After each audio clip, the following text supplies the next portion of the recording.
What is up? It is Smiley. So a few months ago, I recorded a video and posted it about a pineapple that I had purchased from an organic food store, and I cut the top off and I planted it, and it grew like little pups or whatever they're called. I can't think of what they're called now.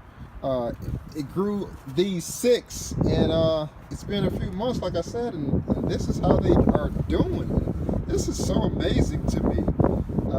For one pineapple that I planted, the original mother plant, it actually died, but these are the remainers of it, the babies of this thing. So these two were the biggest, as you can see, and then these two matched in size, and then those two matched in size. This is pretty cool, man.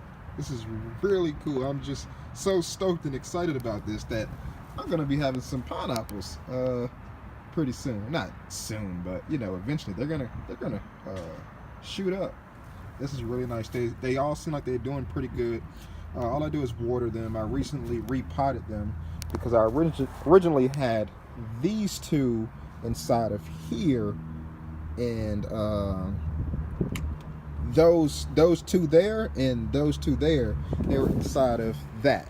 So I had them spaced out inside of that, and I just recently repotted them, and I put the citrus fruit soil in there. That's what I used because it supposedly is supposed to drain off, but either we didn't get much sun today, and we had a good rain early this morning. As you see, still kind of wet there, and this one, it doesn't seem like it really drained off really good at all. And that one, you see how it's darker compared to that right there where it did dry off at, and as you can see, the sun is from that direction, so it didn't catch over here really good.